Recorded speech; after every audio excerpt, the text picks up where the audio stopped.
Blog Talk Radio.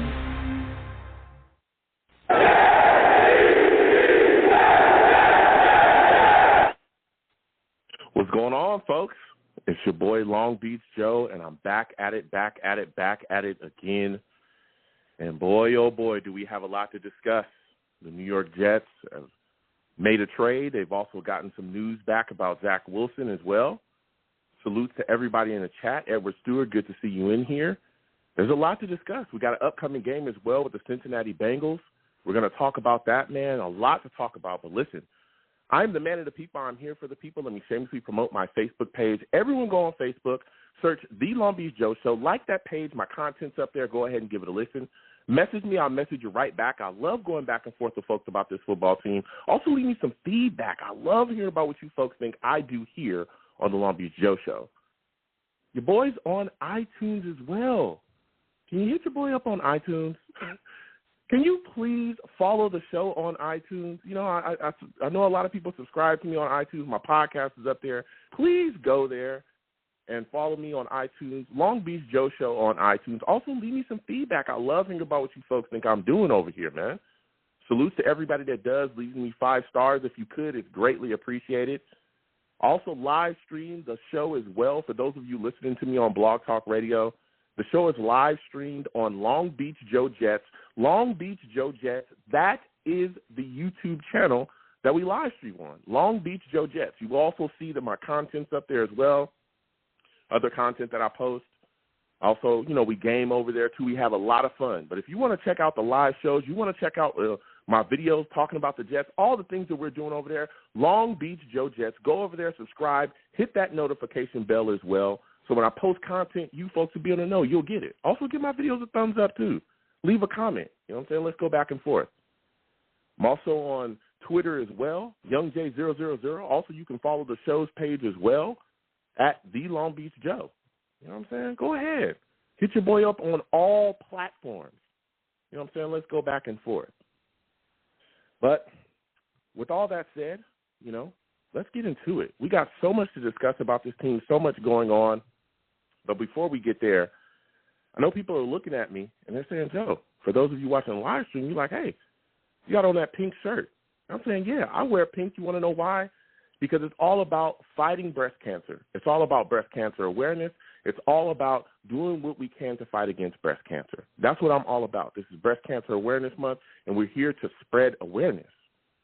So we're going to have a guest come on tonight, and she's going to speak to us about breast cancer awareness and how to spread it and what's going on in the field of breast cancer research as well. We're going to have Miss Arnedra Jordan come on, and she's going to speak to us about what's going on. Salutes to you, Arnedra. Welcome to the Long Beach Joe Show. How are you doing today? I'm doing well. How are you? I'm all right. Now, Arnedra, listen, you're doing a lot in the field right now. You're out there. You're doing your thing. What propelled you to get involved with spreading breast cancer awareness and also spreading the fight against breast cancer, too? So about, now 11 or 12 years ago, Susan G. Komen, when I worked for Susan G. Komen, I came in as a volunteer. They asked me to chair their Worship in Pink and chair their African-American initiative because in Long Beach at that time, African-American women were more likely to die from breast cancer at a 70% rate. In L.A. County, a 56% rate. So they wanted to cut the disparity rates by providing education and awareness in the community and hosting mammogram days. So that's what propelled me. I did some volunteer work for another organization, and they asked me to come on there, and so I did, and then that began my 10-year drive of trying to make sure that we eradicate breast cancer for all women, not just Black women, but for all women. Mm-hmm. Yes, and again, we want to thank you for all the things that you're doing on the front lines and putting things together in the field out there. You know, we really appreciate your work and what you're doing. Now, one of the things that we often have heard or we hear about when we hear about breast cancer is the importance of early detection. Can you explain what that is to my audience and how important that is fighting breast cancer? So at the age of 40, women should start getting a mammogram. at the age of, the American Cancer Society suggests at the age of 50, but you really should start at the age of 40 because you want to be able to catch breast cancer early because there's a longer survival rate if you catch it early, meaning that at the age of 40, getting a mammogram once a year. And, everyone should do what their doctor suggests and what's best for them. But when you start at the age of 40, then you can get your mammograms every year. You can ask for the film from your mammogram, and your doctors can compare it. So even if you left, say you were at Kaiser and you went to Cedars-Sinai, even if you left Kaiser and went to Cedars-Sinai, you still have your film. So they can compare and see if there's any changes in the breast. And the earlier that breast cancer is detected, then the longer, the better survival rates, the better outcome, the better treatment plans, maybe even easier medication. So it's very important that you start, talking about mammograms, making sure that you do self-exams at home, and making sure that you are being proactive for your health, for your own health, or asking for help for your own health by finding a community advocate in the community to help you. Absolutely. And again, we're speaking with Miss Arnetta Jordan. She's come on to really spread to us about, the importance of breast cancer, fighting breast cancer. Ms. Jordan, what do you say to those that think that breast cancer is only something that women have to deal with? What do you say to men that think that breast cancer won't affect them at all? So 1 in 100 men will be diagnosed with breast cancer, which is really a lot of people if you really look at the spectrum. That's a lot of men. So, just making sure, once again, that you're being proactive for your health and making sure that if you notice any changes in your body or on your body, that you go to the doctor immediately and seek medical advice immediately. And so sometimes people think, breast cancer is only something that's a women's disease. Men don't get breast cancer, but men get breast cancer too. And we're seeing more and more men get breast cancer over the last few years. I didn't even know any males that had breast cancer originally when I started in this field. And 12 years later, I can tell you I know at least a good 4. So as you can see, it's increasing. Yeah. So we know we now need to make sure that we talk to men about checking themselves and talking about, breast health and the importance of being an advocate for yourself. Absolutely. That's something I speak with my audience as well. And I tell a lot of people that, I have conversations with a lot of men that, I'm cool with. And a lot of them believe that, breast cancer is really only something that their sister or their mother or their aunt is going to have to deal with. And I've had to tell some of my friends, whoa, bruh. Like, yes, it can affect you as well. You need to let's go get ourselves checked as well and stay on the up and up. Let's get into the situation. And like we spoke about earlier, early detection, make sure that we can, figure out what's going on early so to give us a better chance to fight it, in case we're in a situation. Now, what are some positive words that you can give those that are dealing with breast cancer, Ms. Jordan? So I always tell people, one, that, we talk to others, talk to people who've been through breast cancer, talk to people who, your healthcare providers, talk to a certified coach and you need, because you can survive. Breast cancer is something that people can survive if it's caught early. Also, there's new medication. I was reading an article that maybe he was in the 5th grade. A 5th grader wrote about breast cancer. And 60 years ago, they didn't have this medication. They didn't have the mammogram technology. So, science is advancing. And so to make sure that you speak to your healthcare providers, you share your story when you're ready, of course, because everyone grieves differently. In a cancer diagnosis, people will grieve, but just making sure that you get the help and support that you need, and that, you ask for help. It's okay to ask for help, and asking for help doesn't just mean I need help with my breast cancer. Asking for help might mean I need someone to come over and cook for me. I need someone to clean my house. And, and being an advocate for your health and making sure that you put yourself first and take care of yourself. Ms. Jordan, it has been phenomenal speaking with you tonight. Before I let you go, can you give my audience some links or some ways that they can get in contact with you or get in contact with any, information about breast cancer or any, foundations as well that will help them in case they're in that situation, or any foundations that they can also, give to others, to spread the awareness about breast cancer and the fight against breast cancer? Yes, I will give 4. You can always contact the American Cancer Society.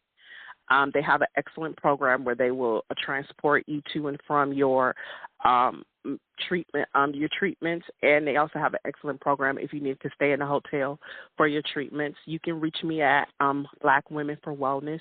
We have an excellent program about wellness. You can contact Pastor Rhonda Santifer at Celebrate Life. Or you can always reach out, if you live in Long Beach, to Long Beach Memorial and go to the Todd Cancer Center. They have amazing support groups.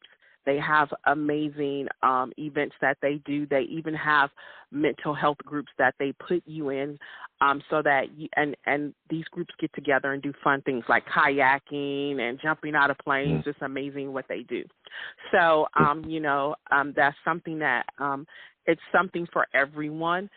And so, those are the 4 that I would say shout to. Thank you so much, Mrs. Jordan, for coming on tonight. It was phenomenal to speak with you again. I want to thank you, and my audience wants to thank you as well for all of the work that you're doing out there in the field, all of the effort that you're putting forward to help those that are dealing with this situation, and again, continuing to push breast cancer research and the awareness of breast cancer. You have yourself a good night, okay? You too. Thank you so much, and have a great night. Thank you. All right. Bye-bye. You have a good one. Woo! Listen, for those of you that are watching, those of you that are listening, that was Mrs. Arnedra Jordan. She came on and dropped a lot of knowledge about breast cancer awareness and all the things that, is going on and how you need to make sure you get yourself checked. I tell people all the time, early detection is important. Here at the Long Beach Joe Show, we're all about doing whatever we can to affect our community positively. We talk about the Jets, and we're going to get back to them in a second, but, especially in Breast Cancer Awareness Month, we need to do everything that we can to help, fight against this horrific disease. And again, anyone watching, I have a fundraiser with the Susie G. Komen Foundation. If you're in the chat or you're watching me live, if you hit !Komen in the chat, that will bring up my link to my Susie G. Komen fundraiser. Trying to raise about $250. I know it's a small amount. But I'm doing what I can. We're going to do what we can to, do whatever we can to help in the research and the fight against breast cancer. So if you could, you can go to any of my social media platforms. It's also on my link tree as well. Hit that link. $1, $2, $3, anything you can give. No amount is a small amount. Anything that you can give to help fight against breast cancer, to help give to the Susie G. Komen Foundation is greatly appreciated. Again, when you hit that link and you go there, all of that money goes directly to the Susie G. Komen Foundation. It goes directly to them, and it's going to, really benefit those that are dealing with the situation and, again, furthering the research so that we can really put this disease away. So, again, I want to thank Ms. Jordan for coming on tonight. So, with that said, we're going to move forward, and we're going to talk about the New York Jets, okay? The lines are hot. We're going to get to everybody. Again, 515-602-9639. 515-602-9639 is the number. Call in. I'm taking all callers. Please be patient. We'll get to everybody, all right? Salutes to all the savages in the chat. They're going off. We'll come to y'all if y'all got questions. So there's been some movement. There's been some things going on, all right, and we're going to discuss it. Listen, Zach Wilson, we got the diagnosis here officially. He's gone in, got his MRI, so it's looking like a PCL injury. We were able to get that, so he's going to miss 2 to 4 weeks, all right? So immediately after that, we all said to ourselves, okay, 2 to 4 weeks, cool. It's better than what we thought. We thought it was going to be way worse than that. We thought to ourselves, this guy, the way things looked, again, if you watch that game against the Patriots, he took 2 big hits, before that knee injury, and we were all like, whoa, especially that one going to the sideline when his leg was bent up really bad, and we were like, at least myself, I watched it live with the Savages. I was wondering if he was going to get up, okay? I was wondering if he was going to get up, but he did, and he, kind of shook it off. And then the next one with Matt Judon was the one where he really took a shot and went down and stayed down, and then eventually, went to the sidelines and then off to the locker room. So 2 to 4 weeks, we were looking at the situation. We said, all right, 2 to 4 weeks, PCL, he's not going to miss the season. We can move forward with Mike White. Everybody saw him when he came in after Zach Wilson as well. Again, we had heard about Mike White all offseason too.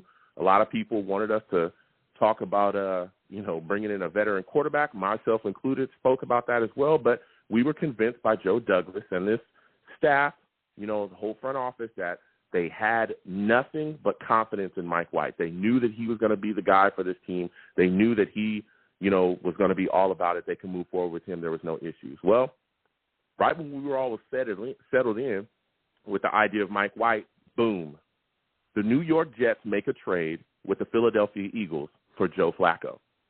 Everybody's like, what? What is going on here? What are you talking about, right?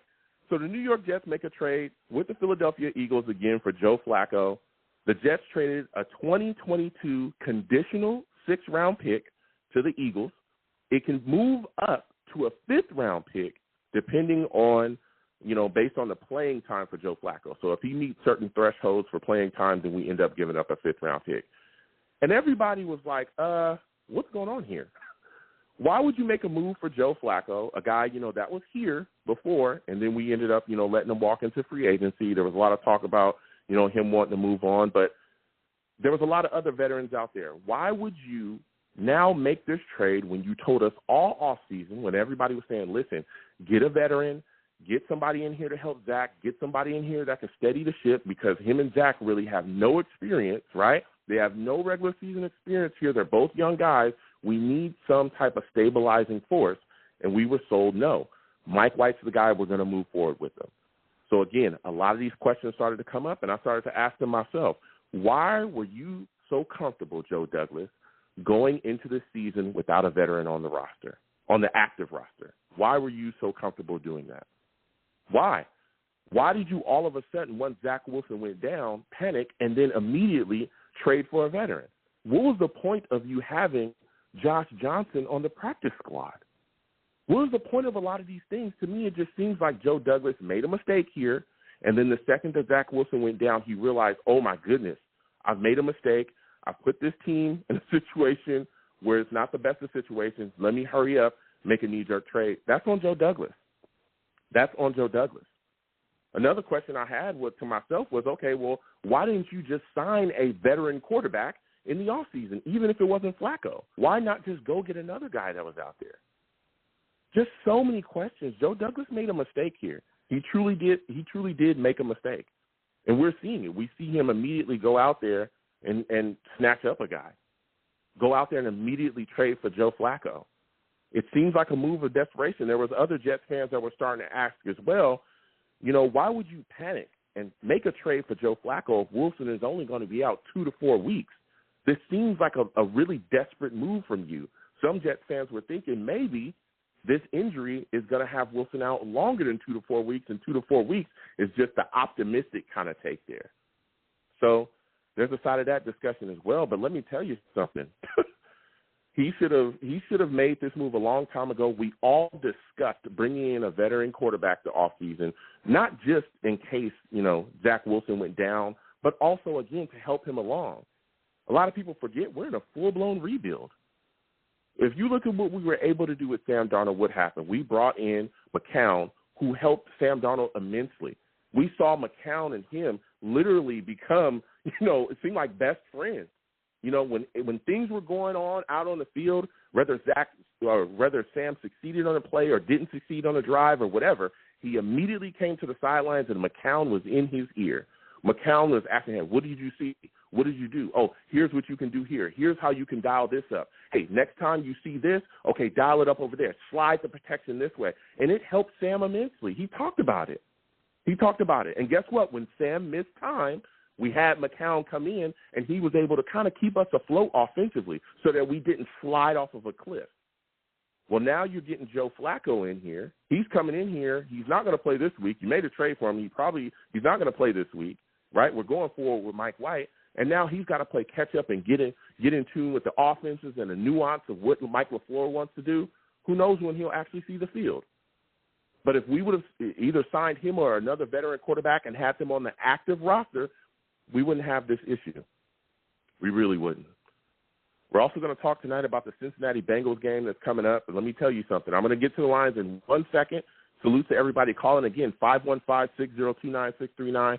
515-602-9639 is the number. Call in. I don't want to go off for too long. You know what I'm saying? Because this veteran quarterback thing, this should have been taken care of. And a lot of people knock Joe Douglas for a lot of things. And I think this is one of the things that they're definitely going to continue to hit on as well. But when you talk about the Cincinnati Bengals situation that we got coming up, this game is serious business. And I want to talk about coaching. Before I get to the lines, listen, Sulla and this staff needs to have their stuff together.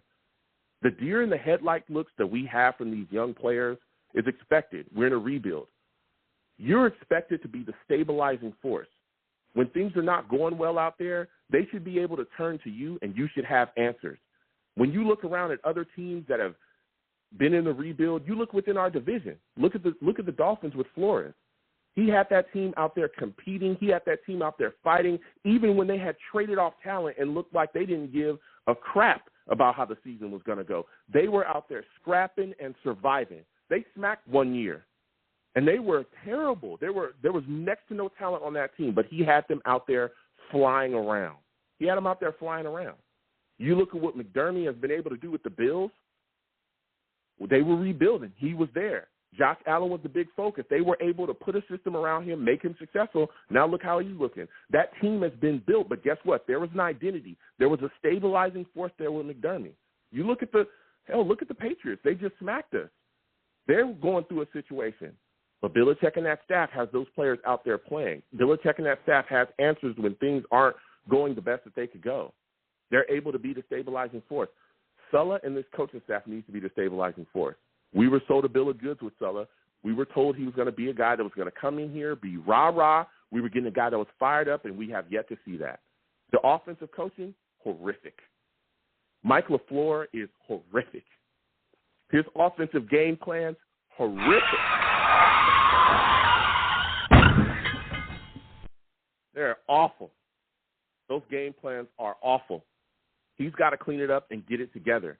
We need stabilizing forces. We need somebody that's going to be able to answer the bell when these young players are out there looking crazy, make adjustments properly. We need coaches that are going to do that.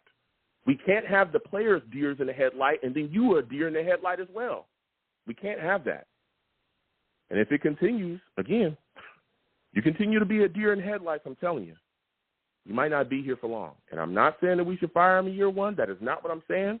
Don't tweet me. Don't DM me saying, Joe, you said, no, I didn't. I'm just saying if you continue on this path, you might not be here for very long. So we're going to get to these lines again, 515-602-9639, 515-602-9639. We are talking Zach Wilson. We're talking the trade for Joe Flacco, and we're talking Cincinnati Bengals. But before we get there, salutes to Adam Gaze with the big donation. Again, salutes to Adam Gaze with the big donation. Adam Gaze says, miss me yet? No, Gaze, I don't. Because I feel like you're still here. I feel like you're still here. You know, these offenses that we're putting on the field right now looks exactly like the stuff you used to dial up. You know what I'm saying? That's why I'm so glad we supposedly got you out of here. The day you got you out of here. The day I thought you were gone, I was excited. I put a video up and everything. I was beside myself. But it seems like you might have crept back in the building, my friend. So salutes to you. Hopefully I don't see you this Sunday, or hopefully I don't see a game plan that looks like you put it together this Sunday. All right? But salutes to you. Thank you for your donation to the platform. Please stay in the chat and go back and forth with you. Salute to all the savages in the chat. We're about to get to these lines again. 515-602-9639. 515-602-9639 is the number. Call in. First, I'm going to my guy, CT. You already know how CT do. You know what I'm saying? Salute to CT. I want to thank him for calling in tonight. CT, let's talk about it, man. Give me your thoughts on Zach Wilson being out 2 to 4 weeks with this PCL injury. And what are your thoughts on the New York Jets trading for Joe Flacco?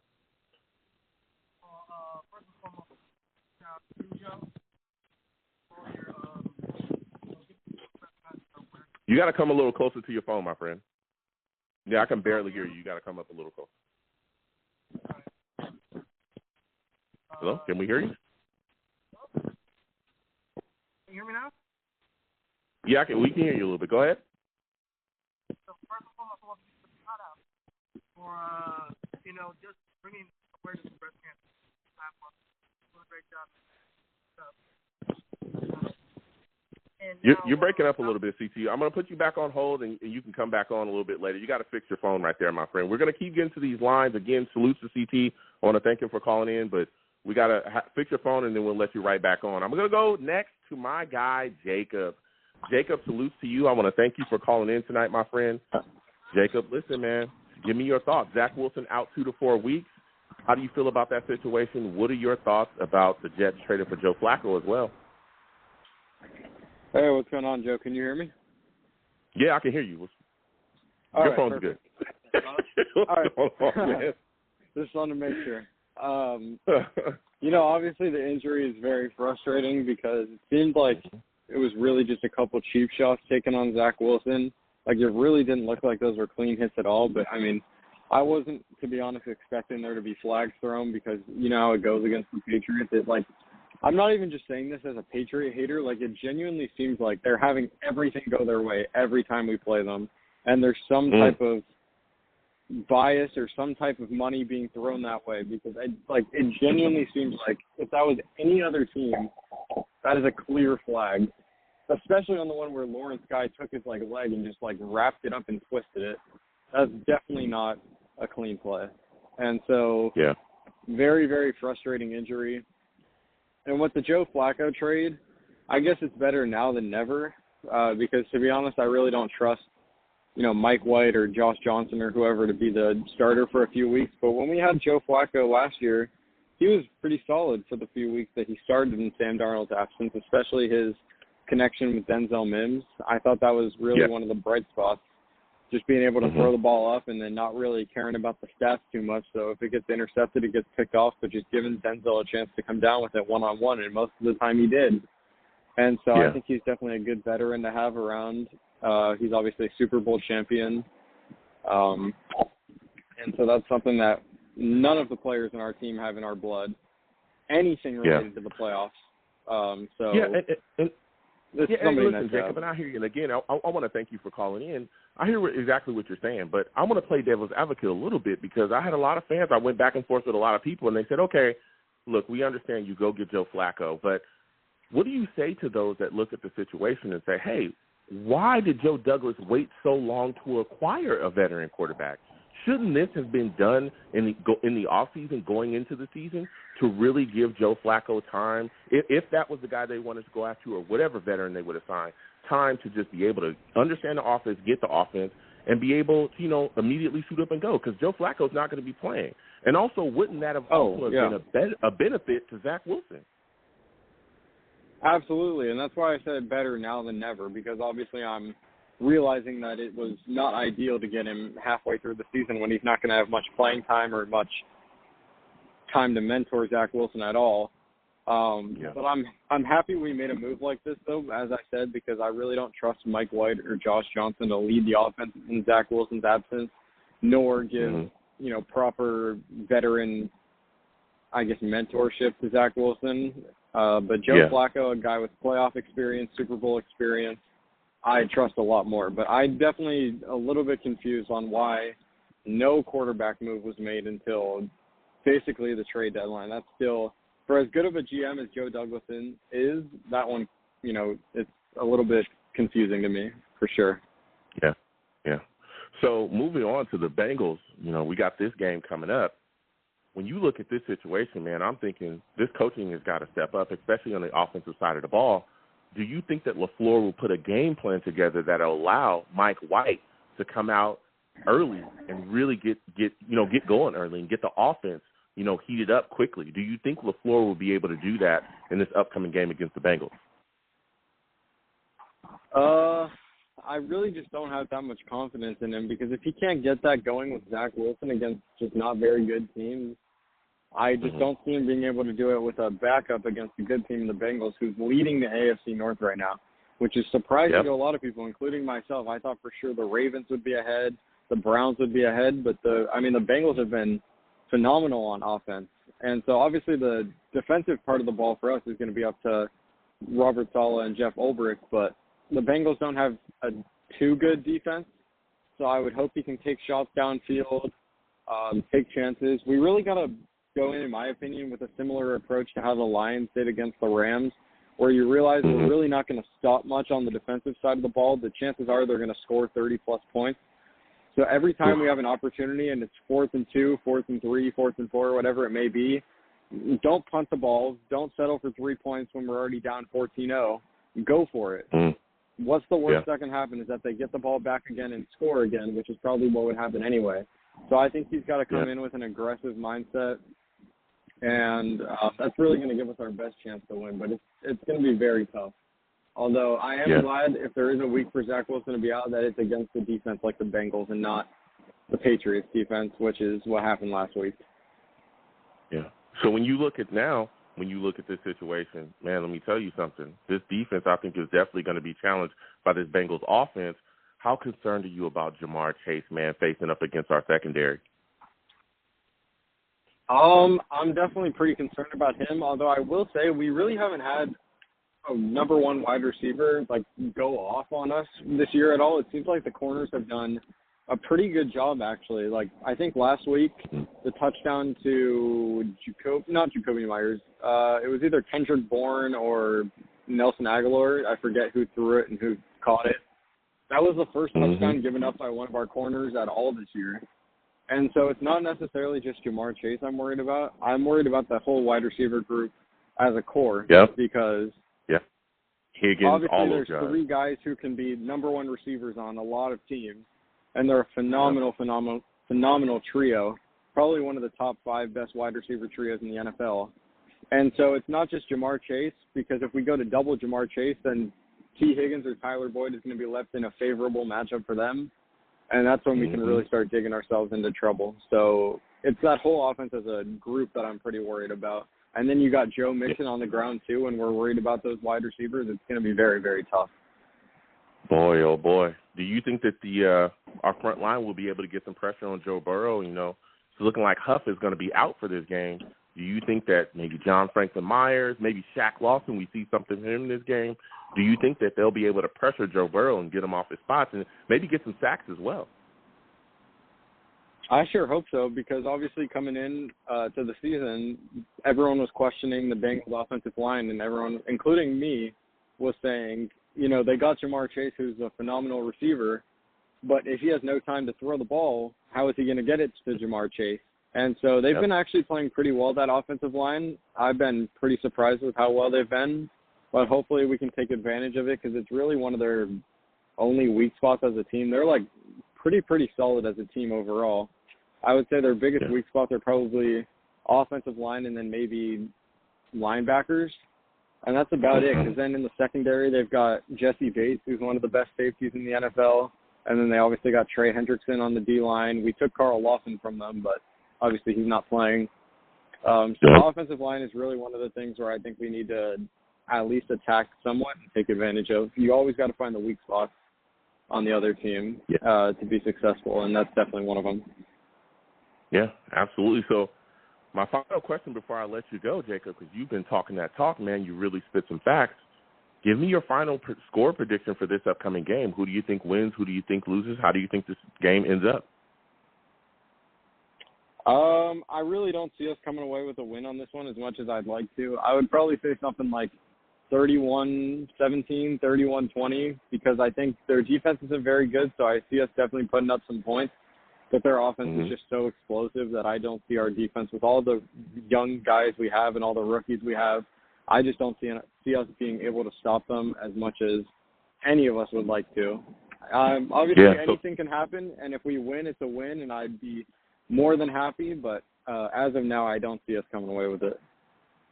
So 31-13 Bengals, huh? 31-13 Bengals. 31-20. And I respect it. I understand we're in a really tough spot, and until this team really gets it together. Again, we're trying to see if Corey Davis is even going to play. He's looking like, he may not go as well. So there's a lot to discuss, man. This team is a mess, but this coaching staff definitely needs to step up, and they need to put, more of an effort forward to make sure that the game plan is effective. And by the way, if you set the bar low, it's tough to be disappointed. Well, that's a very positive way to look at it, Jacob. Yeah. Listen, Jacob, I want to thank you for calling in tonight, my friend. Next time I have a show, I want to hear from you. You have yourself a good night, all right? All right, you too, bro. All right.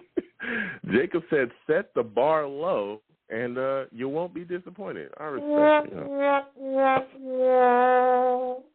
I respect it. Again, 515-602-9639. 515-602-9639 is the number. Call in. We are taking all callers. The lines are hot. We'll get to everybody. Please be patient. And also, when you call in, please make sure you mind your background, no crazy noises, and make sure your phone's all right. Next, we're going to 973-973. I'm coming directly to you.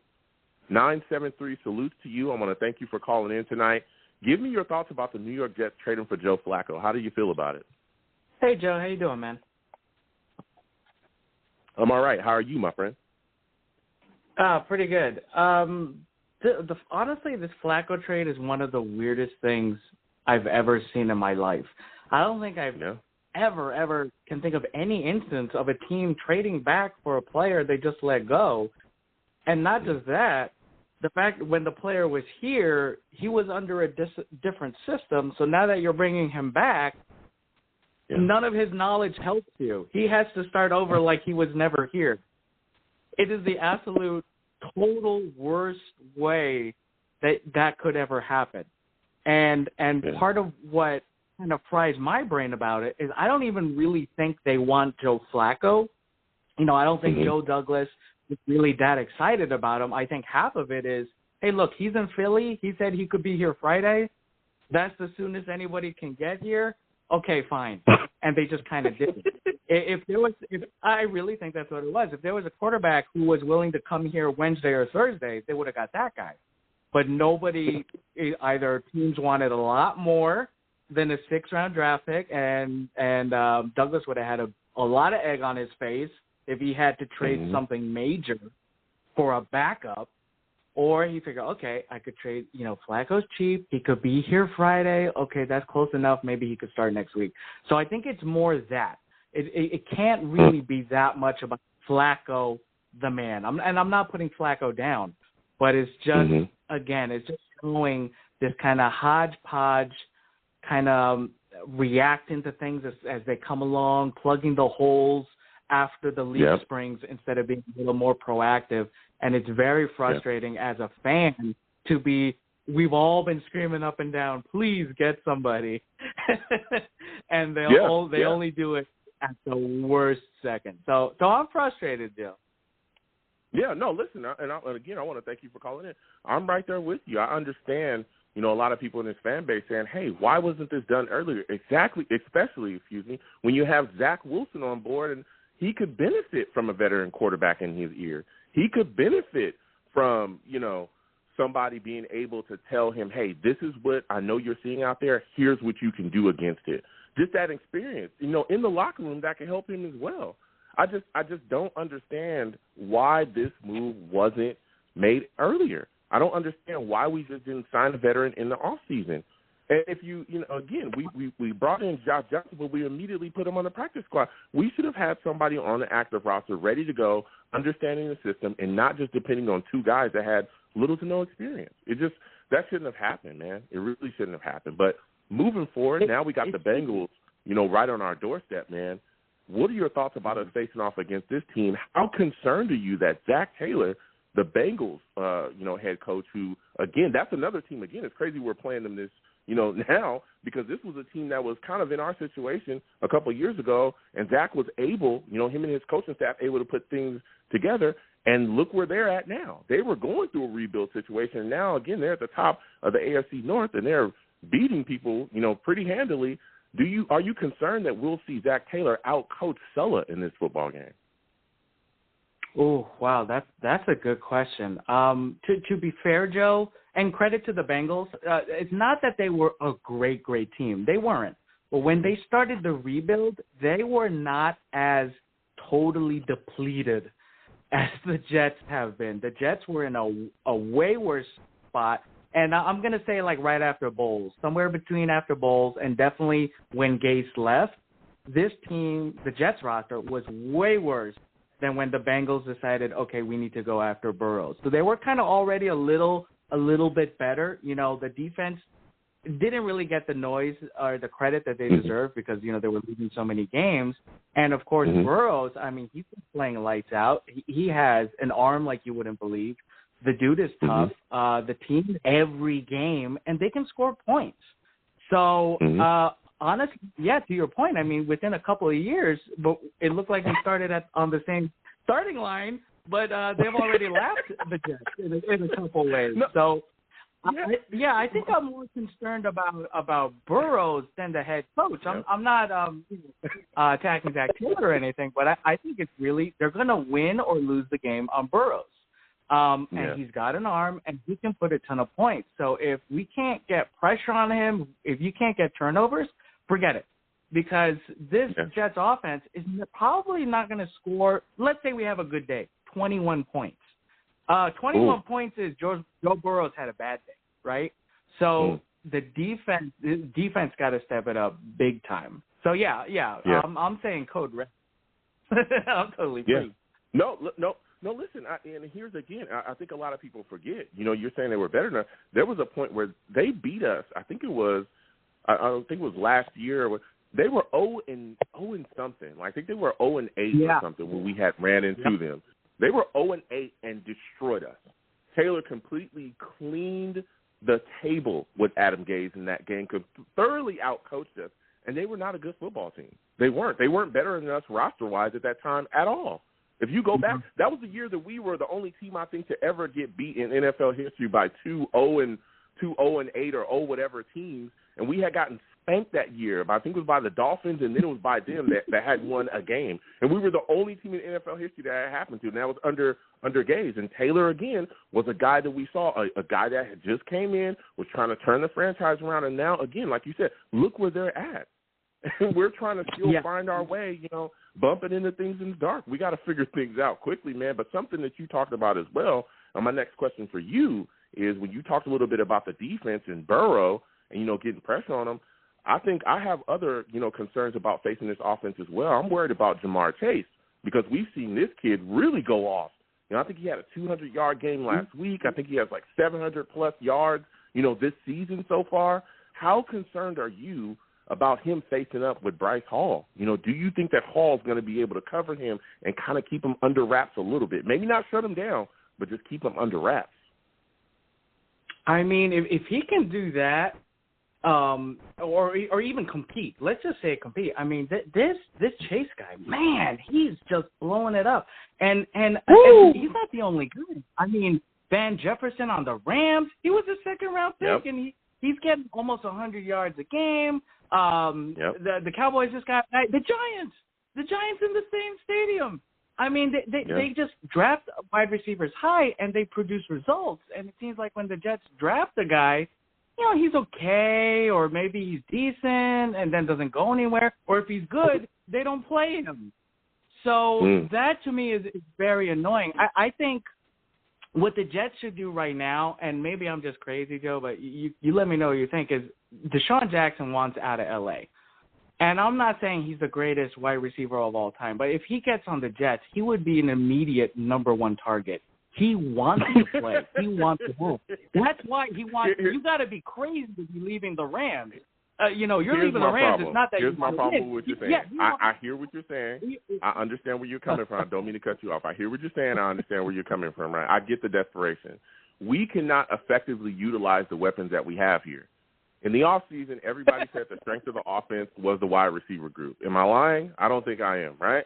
Corey Davis, Jamison Crowder, Keelan Cole. Oh, my God.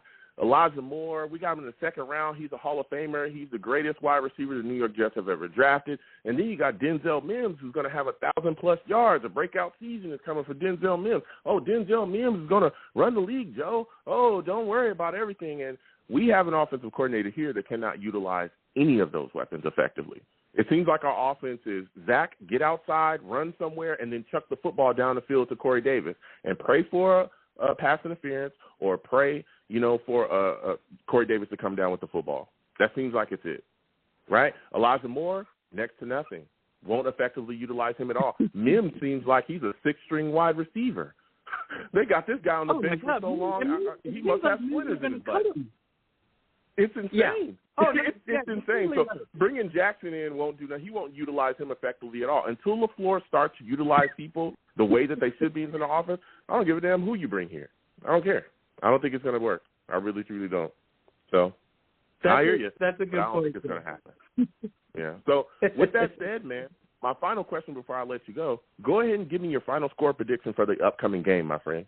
Oh, boy. Yeah, I think this one's going to be a little ugly, not until they figure out who the quarterback is, because that, to me, is still a question mark. So I'm going to say Bengals 30, Jets 10. Sorry, Joe. Got to let you down there. Bengals 30, Jets 10. All right. Woo, something stinks, and it's the Jets. Listen, my friend, I want to thank you for calling in tonight. I got to get back to these lines. Next time I have a show, I want to hear from you, all right? Awesome. Thanks, Joe. Have a good night. All right, you have a good one. Listen, man, people are calling in and talking that talk. Again, we got some injuries on here as well on this team. Huff looks like he's going to be out for the game. Wesco looking like he's going to be out. Gerard Davis is coming back, off IR. We'll see what he's going to be able to do out there Sunday. So one of the things we're going to be talking about during this show as well is our linebacking core looking a little shaky, baby. Looking a little shaky. Sherwood out with an Achilles. He's on IR. Cashman, walking IR. He's back on IR again. Quincy Williams, he's looking like he's going to be coming out of the concussion protocol, hopefully for the game. We'll see if that happens. CJ Mosley still dealing with that hamstring, but he's been in practice, so we'll see what we get out of him. And Nesruddin again, on IR as well. Delshawn Phillips is going to be out there. We're going to see who's going to be coming back. So this linebacking core is taking some hits too. We're going to see how they come back and see what happens. Tevin Coleman is going to be out on offense for us. You're looking at Corey Davis. He's expected not to play as well. We're going to see what things look like without him out there on the field. And by the way, with no Zach Wilson, I just talked about it with the last caller, a lot of our big explosive plays this year has been Zach getting outside, chucking the football downfield, and just finding somebody. Well, that athleticism is gone because Zach is not going to be here for at least 2 to 4 weeks. Can you effectively draw up a plan to have Mike White go out there until eventually I guess we'll see Joe Flacco? Can you effectively draw up a plan that have Mike White go out there and be productive within the offensive scheme? Can you do that? That's a big question for LaFleur. We have yet to see him properly do that for Zach Wilson. Let's see if he can do that for Mike White. That's going to be the big question. So 515-602-9639. 515-602-9639 is the number. Call in. We are taking all callers again. When you call in, please be patient. All right, we're getting to everybody. Don't call in and hang up. Call in and hang up. I can see you. You're in a queue. Please be patient. We will get to everybody. So next, I'm going to my guy, Big Green. CT, please stay on hold. We'll get to you in a second. But we got to go to Big Green. Salutes to you, Big Green. I want to thank you for calling in tonight. All right? Look, we're talking a lot of talk right now, man. Joe Flacco is now, once again, a New York Jet after a trade. What were your thoughts about Joe Douglas making the trade for Joe Flacco? Do you think it was a move out of desperation? I don't think it was a move out of desperation. I think it was to morally judge LaFleur and to see what's going on. I think it's more of a test for LaFleur to see if he's going to be staying or going at the end of the year. Okay. Can you explain how is that more of a test? Why couldn't they just run Mike White out there? Because everybody and their mom in the front office said that Mike White was a guy that they felt confident in. So if Mike White was a guy you felt confident, you felt so confident in him, you didn't go after, you didn't make sure that a veteran was on the active roster this offseason. You didn't go sign some of the other guys that could have came in and helped, as a backup quarterback. Everybody said that they were confident from Joe Douglas down. So why do we need to go get Joe Flacco at this point when you could just run that with Mike White and we can see what he's going to bring to the table? Because Flacco's a proven commodity, and Mike White's making his first start. Even though Mike White, I believe in college, when his 2 years, he threw like 12,000 passing yards and 63 touchdowns. Might be Tom Brady. Who knows? Yeah. I mean, we're going to see because he's going to be out there. Yeah, we're going to see. Now, that leads me to my next question. You were talking about the man Mike White. What are your expectations out of him in this football game, man? How many yards do you think he'll have? How many touchdowns do you think he'll throw? I think it'll be around 230 yards, and he'll throw 2 touchdowns. I'm not sure if he's going to keep if he's going to dumb down the playbook for him or not, or if he's going to go like full on. So it all depends on that, actually. Wow, 230 yards. Okay, you're confident in Mike White. You think you can get the job done. Now, my next question for you is, you look at this situation, man. Corey Davis looking like he's not going to play. How confident are you in the rest of the wide receiver group at this point? Do you think we'll see Denzel Mims really get a healthy, dose of targets without Corey Davis being on the field if he doesn't play? Oh, yeah, we're seeing Mims all day. And he's going to produce, and they're going to have no other choice but to leave him in. Okay. Hey, look, I'm telling you, you're positive. I like this. I like this take. I like how you bringing up the spirits, Big Green. There's been a lot of things that happen, but you're not letting it affect you, man. Now we talk about the defensive side of the ball.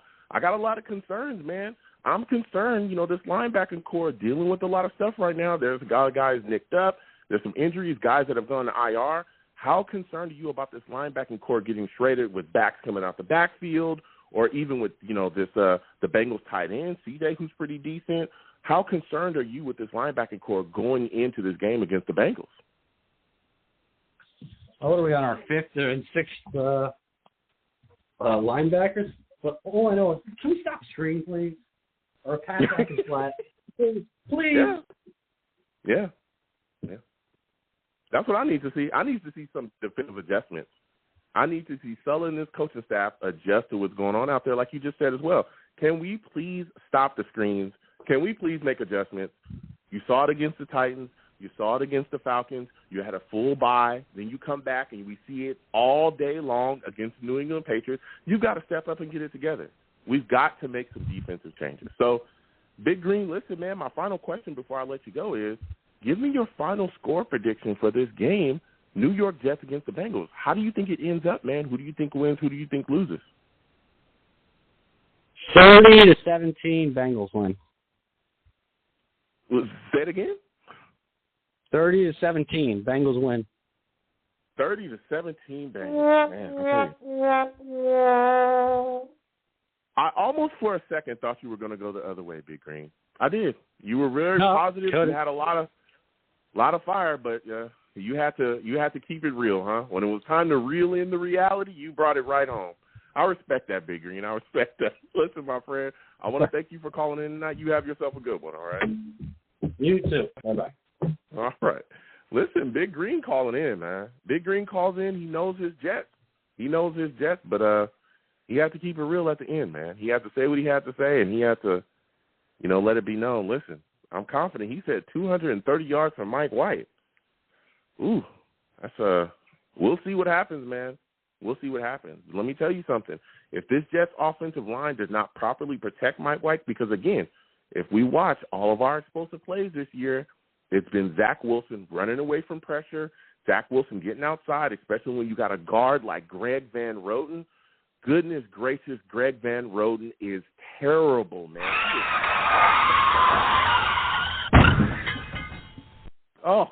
He is so bad. Greg Van Roten is so bad. He is so bad. When you got a guy like him on your offensive line, you've got to be concerned. You've got to be concerned. And, again, this Bengals pass rush is not a joke, man. They got guys. Trey Hendrickson, Sam Hubbard, B.J. Hill. They've got some guys that can get after it. If this front cannot properly protect Mike White, it's going to be a long day. Because Mike White isn't a super athletic guy. He's a statue back there. So, again, we're getting to these lines. Again, 515-602-9639. 515-602-9639 is the number. Call in. We're taking all callers. We're going to everybody next. We're going back to my guy CT, man. Hopefully CT's got it together. Hopefully his lines is good. Hopefully his phone is good. Salutes to you, CT. Again, I want to thank you, for staying on the line. CT, I hope your lines is good. CT, give me your thoughts, man, on this situation. Jets trade for Joe Flacco. How are you feeling?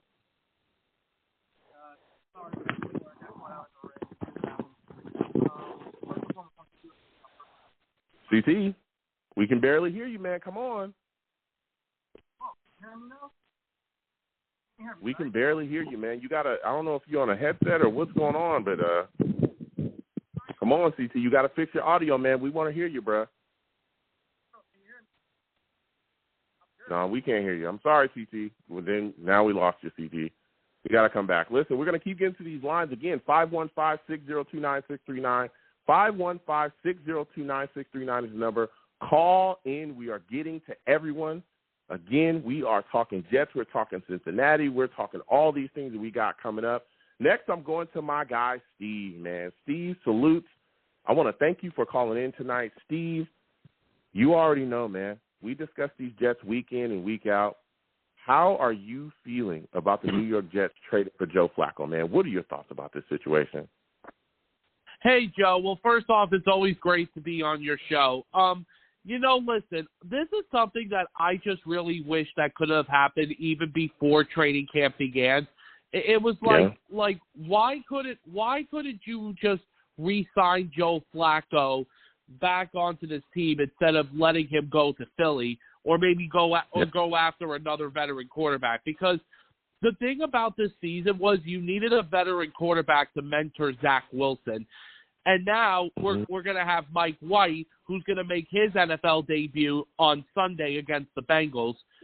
So, I mean, we're going to see what's going to happen. I mean, one thing I'll definitely be looking forward to this Sunday is seeing the Jets in the black unis. Yeah. I mean, let me tell you something. You know, we got, if we're going to look good, we got to play good as well, and that's a big concern for me. I really wish that we would have made the move for this veteran quarterback earlier. You know what I'm saying? I really do. And honestly, as much as I've respected, Joe, as much as I respect and have really liked what Joe Douglas has done, this is a mistake on his part. He should have brought in a veteran quarterback. Yeah, he should have. He should have done it earlier. It would have been a lot smoother. I mean, it is what it is there, you know. Joe Douglas made a mistake, and we're seeing how quickly he had to go, make the adjustment, trade some capital to now bring in a guy. And, again, I understand it's a fifth. It could turn into a sixth. A lot of people are like, that's not a big deal. Look, I get it. But still, it's not just about the picks. The picks, you know, again, it's a 5th or 6th rounder, but it's about the time. You know, now we're hoping, you know, Joe Flacco can pick things up, get in there and get going. But what about helping Zach Wilson out? What about just being fully prepared in this situation? If we have a veteran quarterback on the active roster that would have been here, we could have easily, okay, look, Zach Wilson's gone down, let's plug him in. The same exact thing we did with McCown. I mean, it's just that's a bad era, man. That's a bad era on Joe Douglas, and, you know, a lot of people are going to really try to hang their hats. But when you look at this upcoming game against the Cincinnati Bengals, Steve, there's a lot of concerns for me. And I think for me it starts with the coaching staff. I'm very concerned that this coaching staff will get out-coached, especially with our offensive coordinator looking the way that he's been looking with his awful game plans. How concerned are you that this Bengals coaching staff is just going to wipe the floor with the Jets coaching staff? Yeah, no, the thing is with the coaching staff is because this game has to start with coaching. And I think Robert Saleh realized that going into this game, he's got to coach a better game. But, I mean, I will say this. Going back from our last game against New England, last week was the first time I was really angry with Coach Saleh about how because he didn't get this team prepared for after coming off of the bye and getting ready to, and I mean, New England just smacked the door on us last Sunday. But the thing is, though, Joe, is the coaching staff has to come out. Now, the one thing I will give credit to Jeff Ulbrich was he admitted to himself how very angry he was after that game, too. And he even blew up on the defense. I don't remember if you listened to his interview a couple of days after the game against New England. He blew up in the interview after that game against New England. And you know something, with C.J. Mosley coming back this week, and so is Gerard Davis, that's definitely going to help our linebacking crew. I think the defense will definitely play a better game against Cincinnati. But now the thing is, I want to talk about this Bengals team. The Bengals are a team, Joe, that has been a big surprise to start this year. I mean, listen, I honestly thought at first that Zach Taylor was a bad head coach for the Bengals. But the thing is about Zach Taylor is he actually this year has done an incredible job in his third year as Bengals head coach. And his job was on the line to start off the year this year. But the one thing is about this Bengals team that I am worried about is going up against his offense. It's not only Joe Burrow and Joe Mixon, that Jamar Chase guy, oh my God, the 5th overall pick of this draft, he has done unbelievable. And right now, he's in candidate to win the Offensive Rookie of the Year this year. But, the secondary for the Jets, hasn't really given up. As one of the callers did say earlier on the show, that they haven't really given up a big play to a number one target right now this year. But you know something, though, Joe? Here is the thing. The Bengals' offense is what I'm worried about the most than their defense. I mean, their defense is okay. It's not the best defense in the league, but their defense is okay. I mean, if you saw what their offense did last Sunday against Baltimore, and Baltimore is a much better team than Cincinnati is, they put up 41 points in Baltimore. Yep. They put up 31 points against a good Ravens team. So the thing is, they got to come out prepared. Now, the one last thing I'll say is before I let you talk is Zach Taylor actually spoke today about the Jets. He said a lot of good things about the Jets despite the fact of where they are right now. And a lot of fans are saying that Zach Taylor is high for saying something like that. That's what Jet fans are saying, that Zach Taylor is high. And I was telling you, the Jet fans, what? You want Zach Taylor to say, oh, we're going to go into MetLife Stadium, we're going to crush them, and the Jets are going to suck, and we're going to destroy them. No, Zach and the coaches are not going to say that. They're not going to say that about us. They're always going to say a lot of good things about a team, even when a team is not good. So, Joe? Yeah, listen, that's exactly where I'm at. I don't think Zach Taylor is going to say anything that's fair to even if the team is bad. But, listen, I understand a lot of people are saying, hey, He said a lot of good things Jets... about the Jets defense, though. Yeah. He did say a lot of good things of about the Jets defense.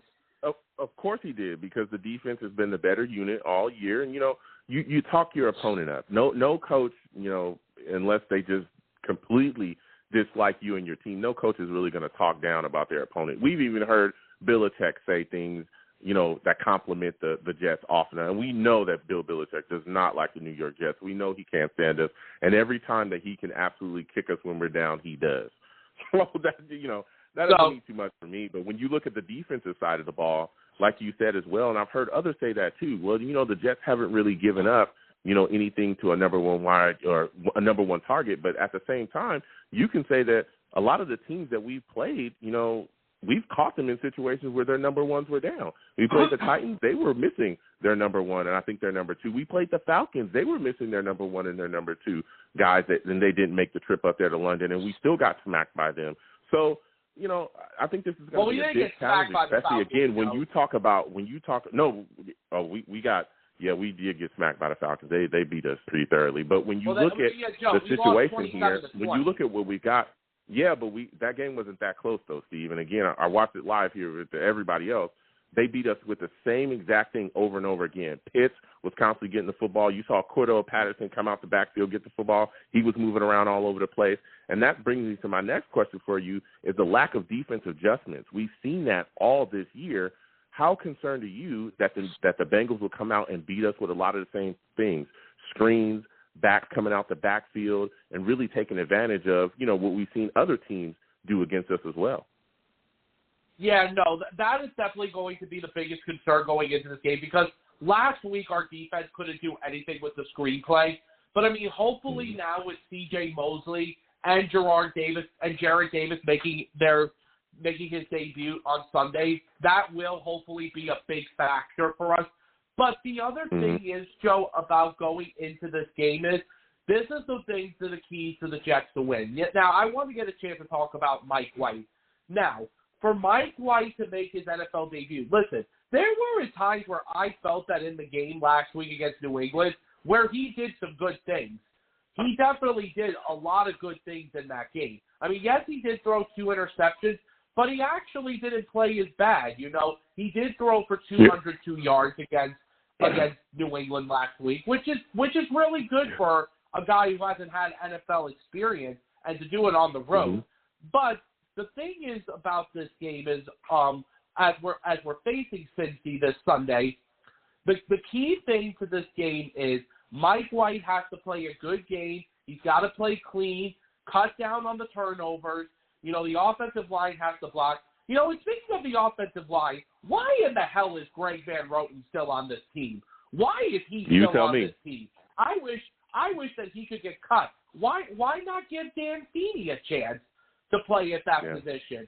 Like, get Dan Feeney off the bench, let him come in. If I was Robert Saleh, I would tell Van Roten that I'm putting you on the bench this week. As much as he wouldn't like it, I would put him on the bench and have Feeney start. I honestly don't get it. He is the worst offensive lineman, Joe, I've ever seen. He is the worst offensive lineman on this team. Him, Connor McGovern, they both suck. That's a fact. I mean, I just don't get it. Greg Van Roten being allowed to play continuously, and we're seeing the same thing out of him, is just completely mind-boggling. This guy goes out here week in and week out and gets beat over and over and over again. The offensive line has to protect well against the Bengals front. Now, the Bengals front, like I said about this Bengals defense, their defense is okay. It's not the best defense that Mike White is going up against.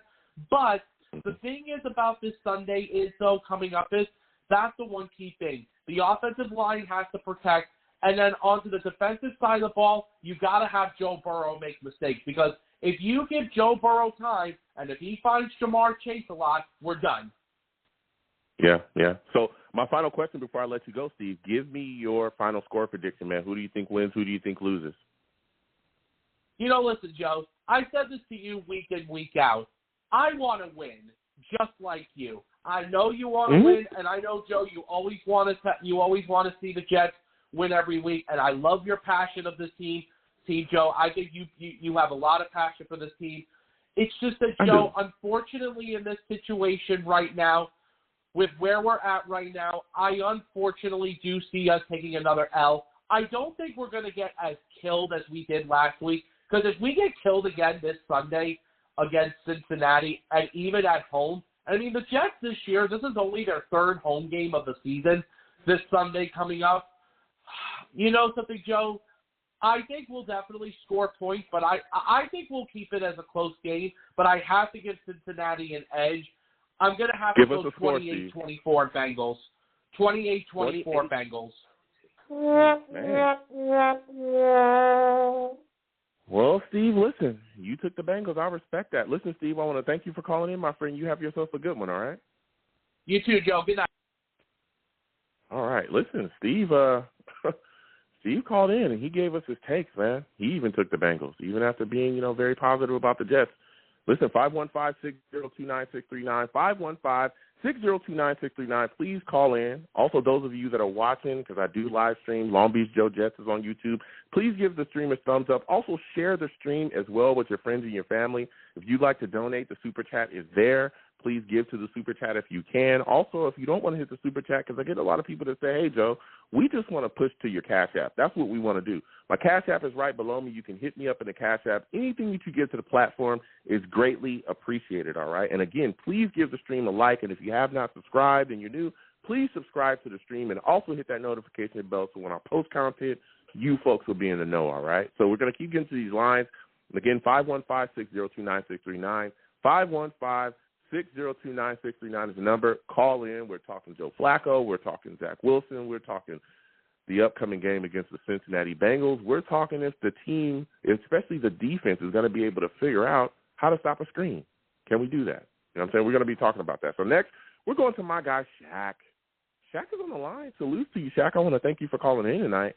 Shaq, give me your thoughts on this New York Jets team trading for Joe Flacco. How are you feeling about it? What are your thoughts about Zach Wilson being out for 2 to 4 weeks as well?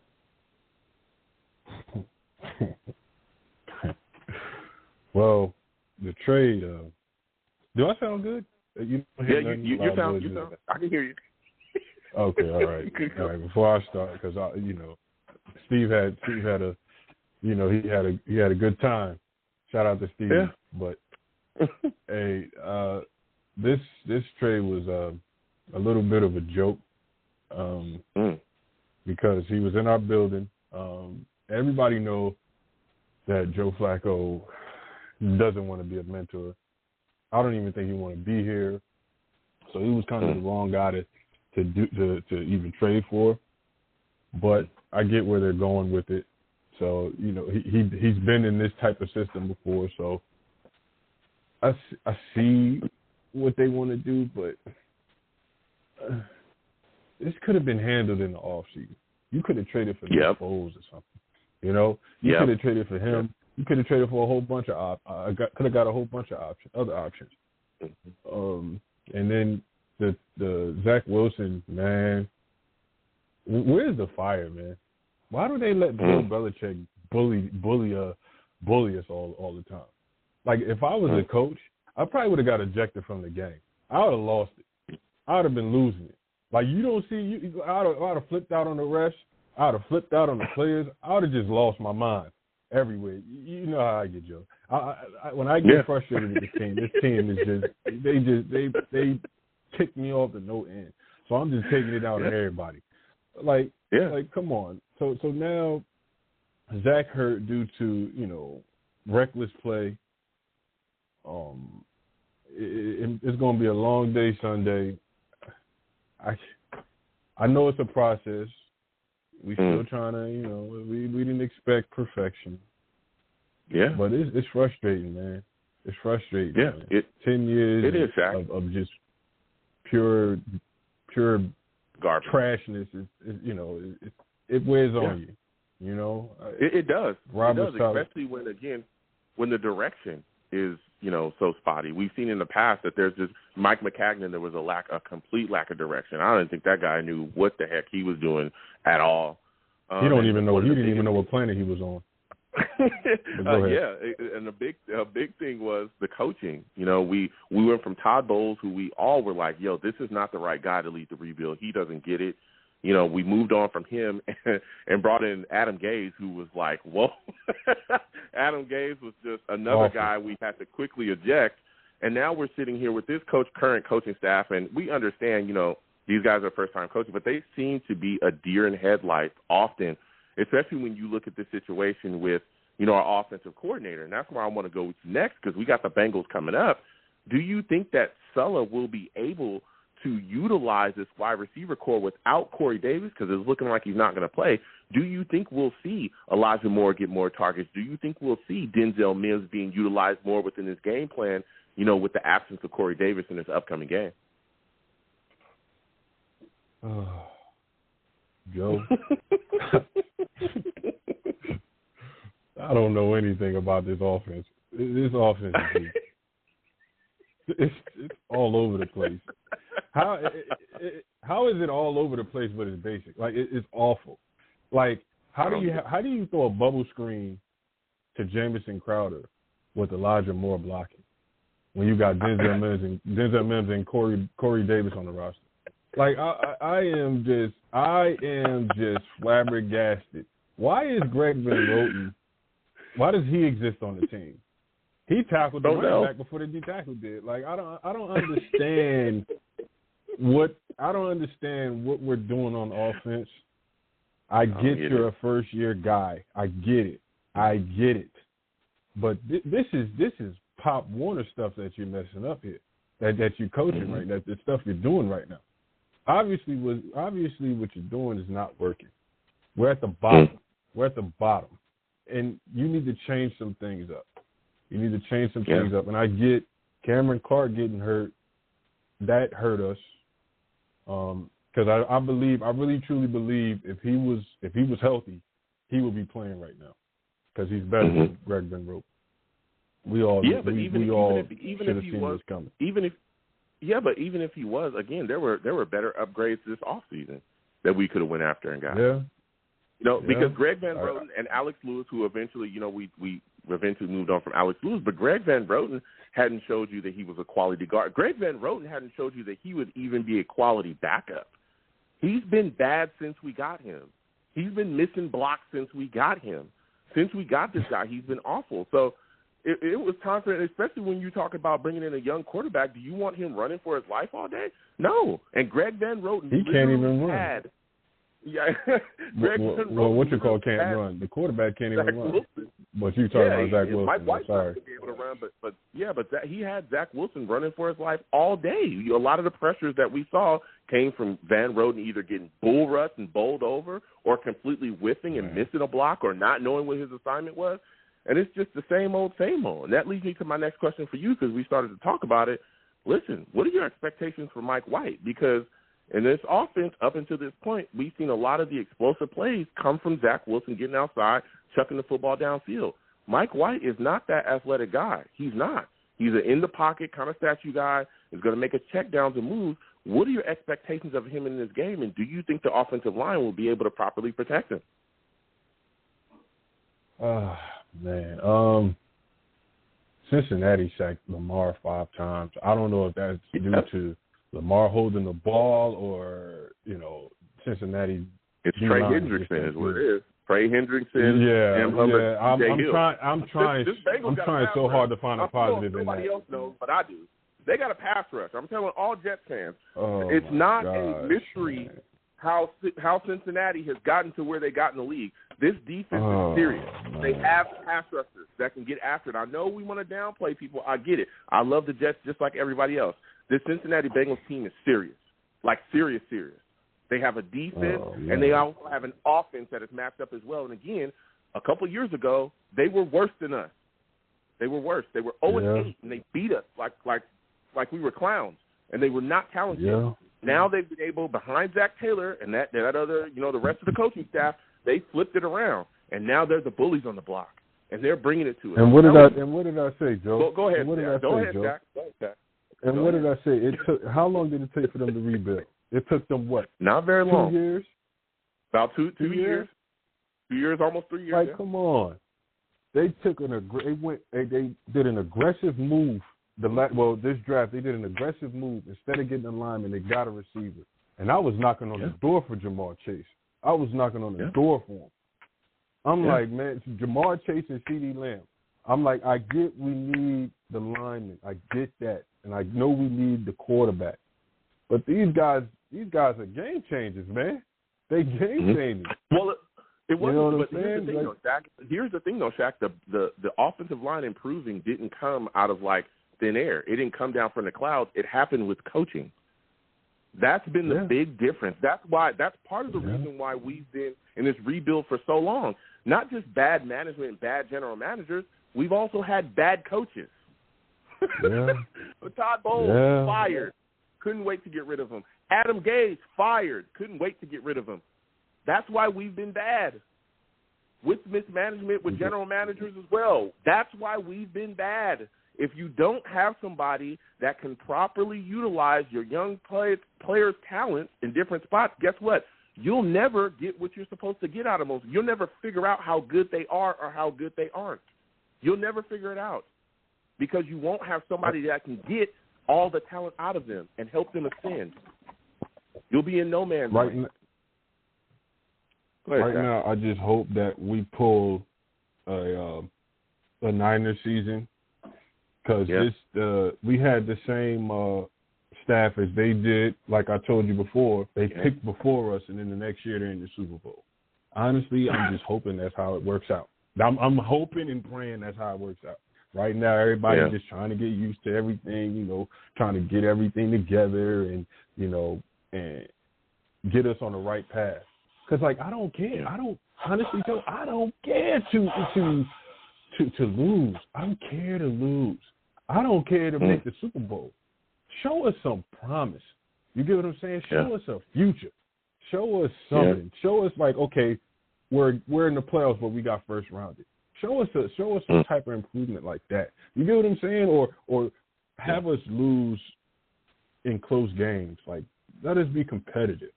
Right now I feel like we're lost, but we're just trying to find something, trying to find a spark. And hopefully this draft will give us, this offseason could give us a spark, because this season is done. This season is cooked. It's fried. It's over. I'm not even going to sit here and even, talk about this season because it's over. Well, I'll tell you what, Shaq. It's tough. It's tough. I was about to talk about what we can do to try to slow down Joe Burrow if I can. Go ahead. That'll be my final question for you. Go ahead. Give me your... I can sprinkle some positivity. Can I? Something. We need something. Something. We need to hit something. So I'm going to give us some positivity. Right now, on the defensive side of the ball, since we don't give up big plays, we got to win up front. Yeah. And I know our linebackers is hurt, and so they're trash. You know what, Joe? I can't do it. Give me your final score prediction, Shaq. Give me your final score prediction for the game.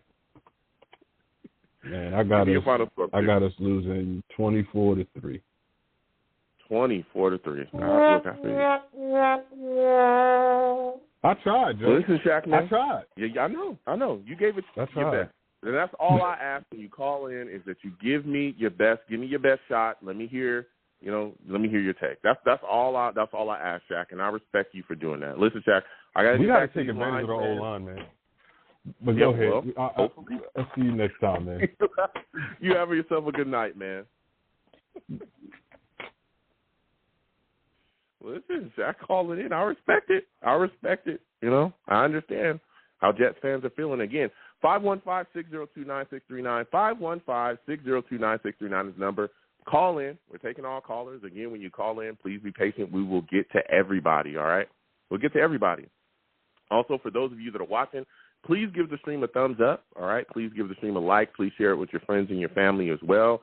Also, subscribe if you have not subscribed, if you're watching the live stream, because I do live stream the show on Long Beach Joe Jets on YouTube. Again, that is Long Beach Joe Jets on YouTube. We live stream the live radio show, and we have a blast. Salute to all the savages in the chat. They are going off, you know what I'm saying, and getting after it. Also, if you'd like to give to the platform, Super Chat is there. Please give to the platform if you like that way. Some people just want to hit me in the Cash App. The Cash App is right there, right there at the bottom of the screen. You can go ahead and hit me in the Cash App. Anything you give to the platform is greatly appreciated. So next, we're going to my guy, Chris, man. Chris, we're coming directly to you. Salute to you, Chris. I want to thank you for calling in tonight.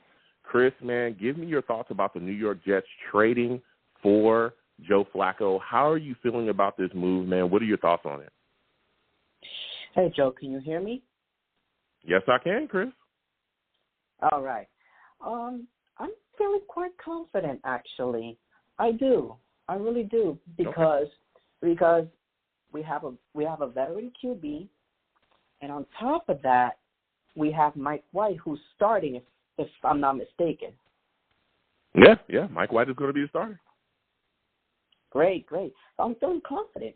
I'm really something. I have like my guts are telling me something will spark this time for sure.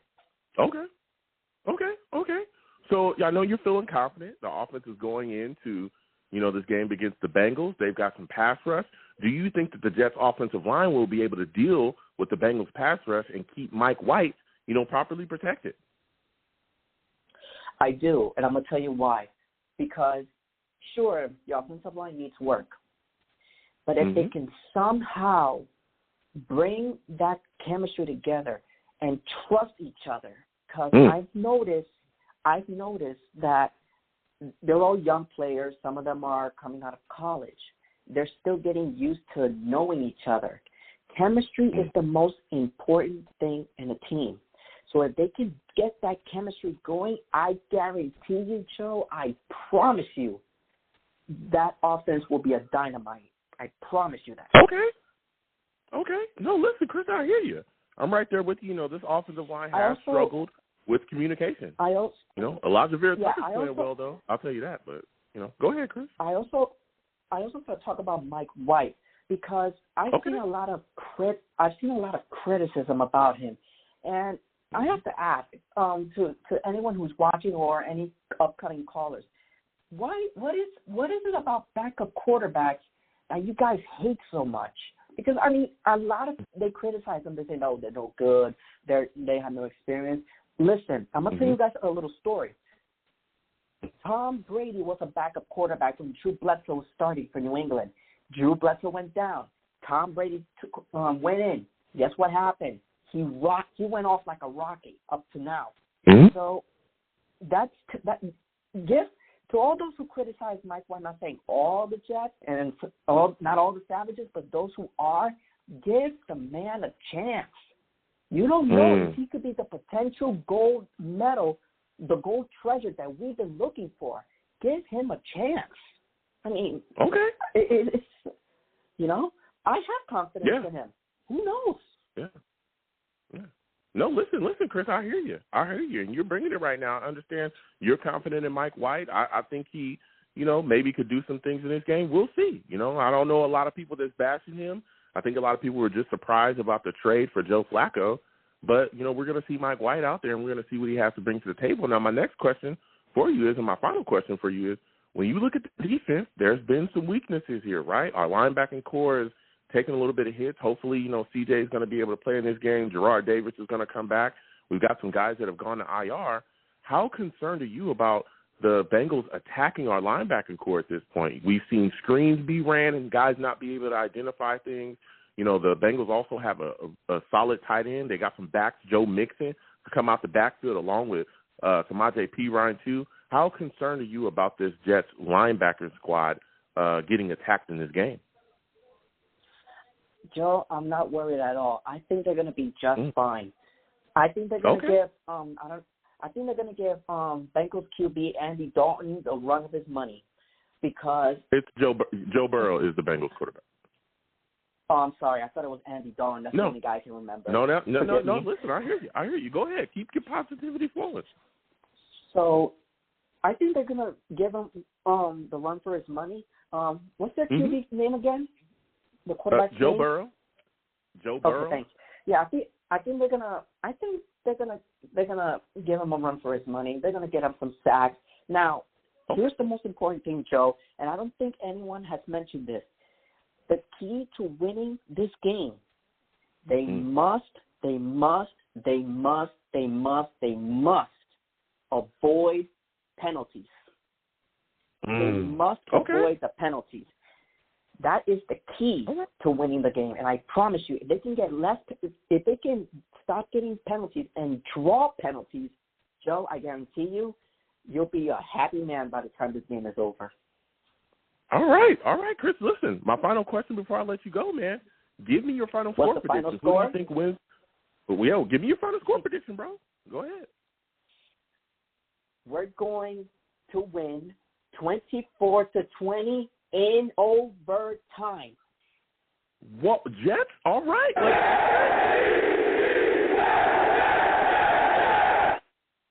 All right, Chris says in OT. This is going to be the battle of the quarterbacks. Mike White versus Joe Burrow. All right. Listen, Chris, I want to thank you for calling in, man. I respect your take. Super optimistic. I like it, man. You have yourself a good night, all right? Can I give one final message to everyone? Go ahead. Don't be negative. We can do this. That's all right. Let's go.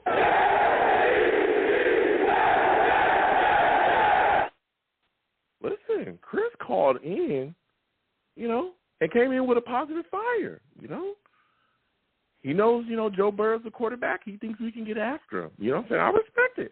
I respect it. He's the first guy to pick him tonight. I respect that. First Jets fan to pick pick the Jets tonight against the Bengals. I like that take. 515-602-9639. 515-602-9639 is the number. Call in. We are talking about it all, man. We're talking Jets. We're talking Bengals. We're talking Zach Wilson. We're talking Joe Flacco. We're talking about it all. So next, we're going to go back to CT, man. Hopefully CT has gotten his phone together and gotten his audio straight. We want to hear CT. He's got some takes. Hopefully he's not calling us from the inside of his muffler anymore, all right? Hopefully he's not calling us from the bottom of a Doritos bag this call, because we want to hear from CT. CT, salutes. I want to thank you for being on the line again, man. Give me your thoughts. Yes, we can hear you now, CT. You see how that works? Okay, finally. Yeah, well, hey, I've been trying to get on the line, man. I don't know what's been going on, bro. I don't know if it's the rain today. I don't know what's going on. But, listen, when I first called, I think I was the first caller, and I was like, let me give Joe his flowers for, first of all, for, going out of his way to use his platform for breast cancer awareness. And I was saying that, but you couldn't hear none of that. But first of all, shout out to you for that, because I think that's incredible. Thank you. You're doing a great job, and keep it up. Secondly, I'm sorry about the calls. I don't know what's been going on tonight. I don't have any idea. I don't have any earbuds. I don't know what was going on. So sorry to the Savages. I know that you guys don't want to hear a guy call in and not get any takes off. My bad. No, listen, I'm sorry. It's all good, man. It's all good. And again, thank you for recognizing what I'm doing. Listen, it's all about doing whatever I can to help people, to help eradicate this disease. It's touched my family. I'm sure it's touched a lot of people out there. Outside of not just the Jets fan base, but a lot of people just out there in the world. So I do whatever I can with my platform to help make a positive impact on this world. So again, I want to thank you, for awesome, seeing man. that, CT, man. Thank you so much. But listen, man, it's time to talk Jets, man. Let's talk about this, because I could not wait to talk to you about Zach Wilson out 2 to 4 weeks. Give me your thoughts about that. What are your thoughts about us also trading for Joe Flacco immediately after that?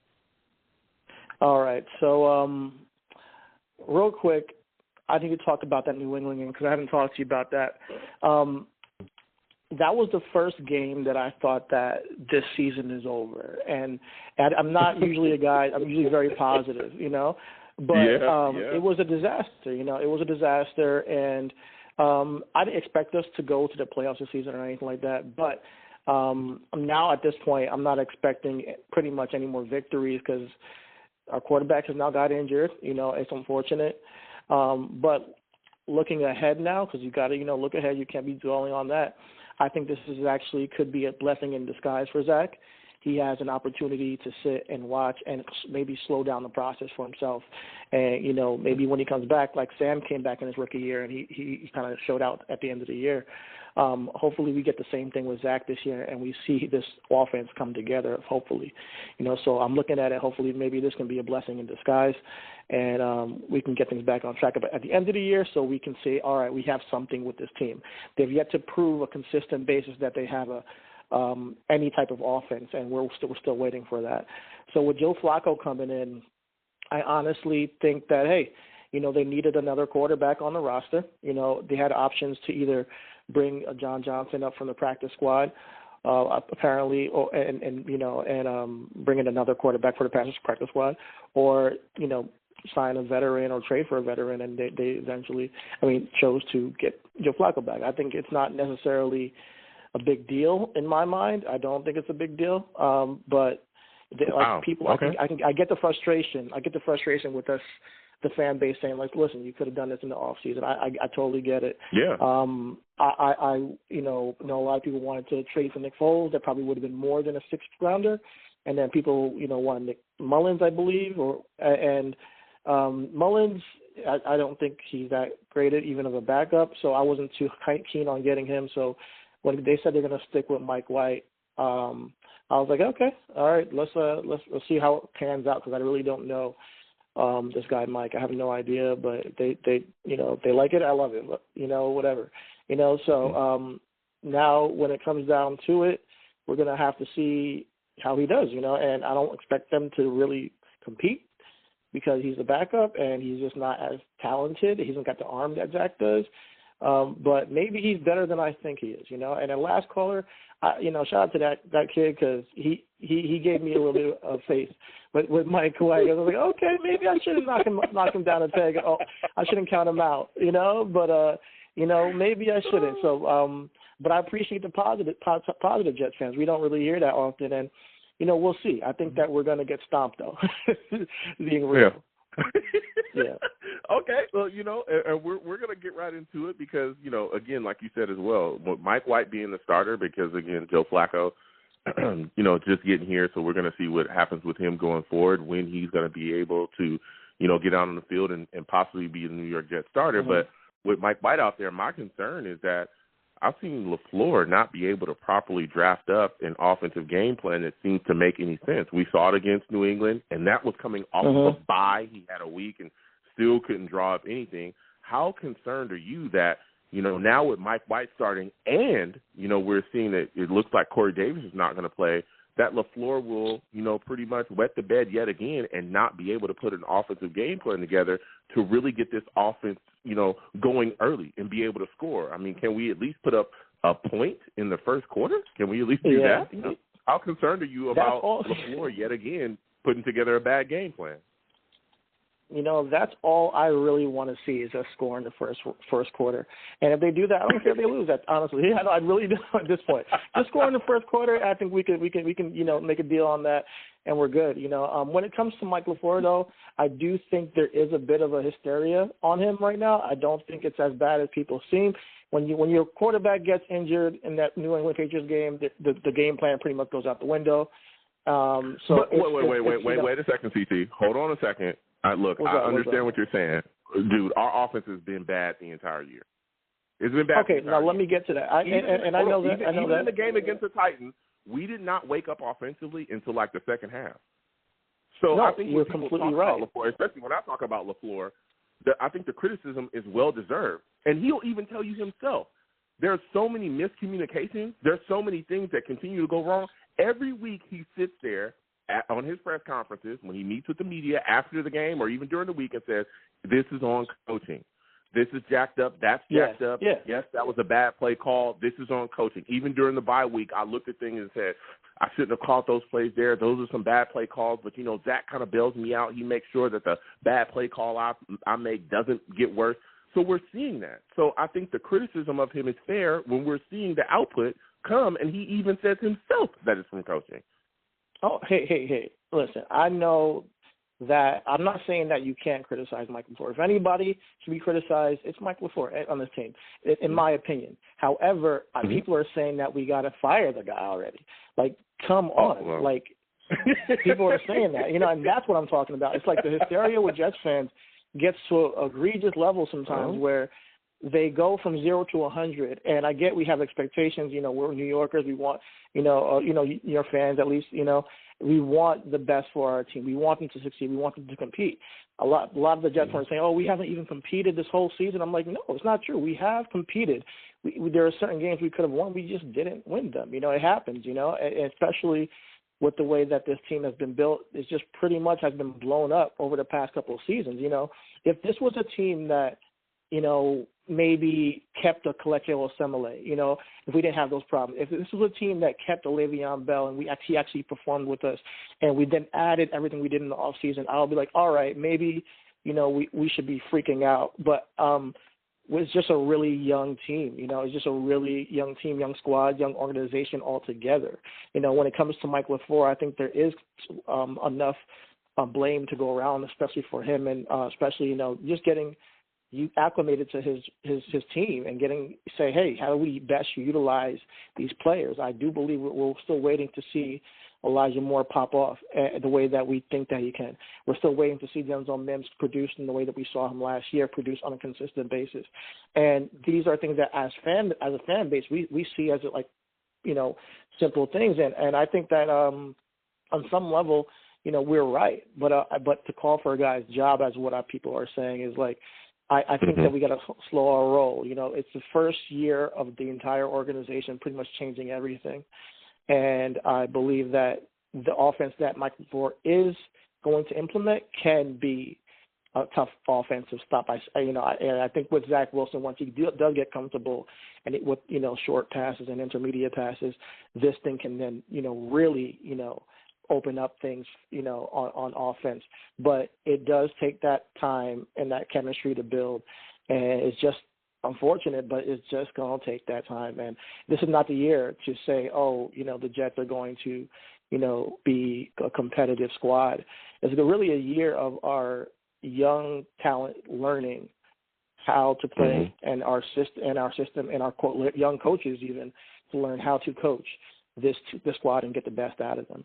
Some of these players will be here next year, some of them won't. and this is just not our year. To me, I'm a guy who wants a Super Bowl for the Jets.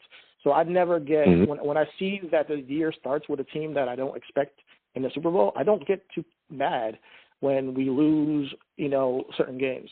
Now it's the way we lose, So my biggest concern on the last game was the defense. I don't care. That's unacceptable. So the defense, I absolutely think that they deserve some blame for that loss to the Patriots that way. I don't care what it is. I don't care if you're a rookie. I don't care who you are. You shouldn't lose that badly on defense. You have to have some pride. So I want them to come out this week, especially off a bye against Cincinnati, and at least show fight. And that's what I'm looking for too. I can't wait to see Bryce Hall versus Jamar Chase.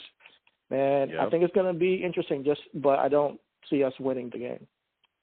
Yeah. So listen, CT, you went right there, and that was my final question for you before I let you go. Give me your final score prediction, man. Who do you think wins? Who do you think loses in this game? How do you think it ends up? Yeah, I gotta go 30-17. If we had Zach, maybe I would say we had a chance. If we had Corey Davis, I would think we had a chance. But without Zach and Corey, and then we got some injuries on defense, of course, that I think are going to play a factor. But we're getting CJ back, so that's a big deal, So he should hopefully keep this thing, somewhat, respectable on the defense. So as a quarterback of the D. So hopefully, we just it's closer. I don't want us to lose, but I would say it's going to be like 17-13 in favor of the Bengals. Oh, 17-30. Yeah. 17-30. Listen, CT, I want to thank you for calling in. I'm glad, we were able to hear you this time. You didn't call us from your muffler. Didn't call us from the bottom of that Pringles can. Hey, man. I don't know what was going on, man, but it is raining. And we got through. He called us from the back of a Sega. CT called us from the back of a Sega. He was calling man, I'm using my Sega. Yeah, I'm using my toaster to make phone calls now, and I think that you guys just haven't caught on to the technology. Toasters are the new thing.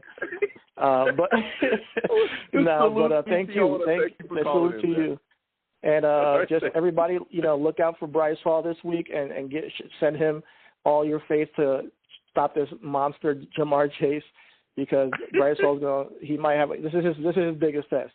So that's what I'm looking out for this week. Yeah, absolutely. You have a good one, CT. You too. Take care, man. Woo, CT called in from the back of the Sega. Salute to CT. It was good to speak to him. He's a super knowledgeable Jets fan, man. Love hearing his takes on a weekly basis. But you know what else I love as well? Salutes to Leon S. Kennedy with the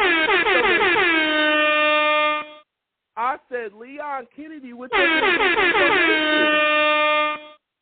Listen, Leon says, salutes to the king of the savages, Long Beach Joe. Joe Flacco is back, and I don't know how to feel about that. Do you think we should have signed someone else? In the offseason, there was a lot of names. I think we were chasing after Hoyer at one point. Josh Johnson was definitely in the mix. There were other guys that were out there too, but I mean, there was guys we could have chased and we could have got, man. I get going after Joe Douglas. I get it. I get bringing him back, because now you look at the situation again. I think Joe Douglas realized, hey, Flacco is the guy. We got to get some type of veteran backup in here. We got to get someone to be able to hold the fort in case, Mike White can't get it together. But this could have been taken care of earlier. It really could have. So we'll see. But salute to Leon Kennedy with the big donation, man. Thank you again for saluting the platform. Also salute to Adam Gaze, who hit your boy earlier as well. Salute to him. Salute to Adam Gaze, showing support for the platform as well. That sounds weird to say. Adam Gaze. But, hey, I want to thank him for his support. Salute to you, Adam Gaze. So we're going to keep getting to these lines again. 515-602-9639. 515-602-9639 is the number. Call in. If you're watching the stream live, please give the stream a thumbs up. Also share the stream as well. And if you have not subscribed, please subscribe if you're new and hit that notification bell so when I post content, go live, or do anything, you folks will be in the know. So next, I'm going to go to my guy, Chris, man. Chris is calling in 857. We're coming directly to you, Chris. Salute. Chris, man, give me your thoughts about this trade for Flacco. What's going on, man? How are you feeling about this trade for Flacco, man? We talked about this before, Joe, man.